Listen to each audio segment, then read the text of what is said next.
Mına buruy toktu. Buruy qozutudu. İnşallah. Atası kızıl qoçqar bolçu. Enesi momda buruy kısır kaldı birinci tut. Enesinin kanı güçtüken.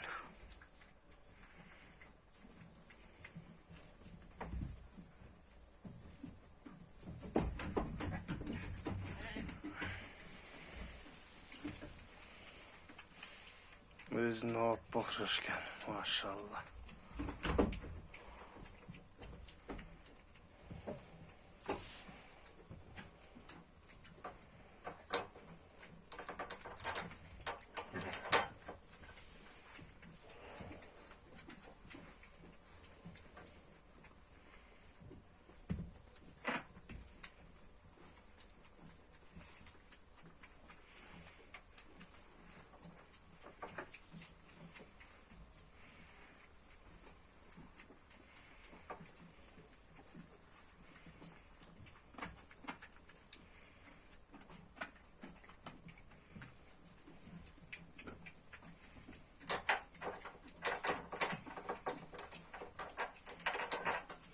Enesi ras bala sağ eken.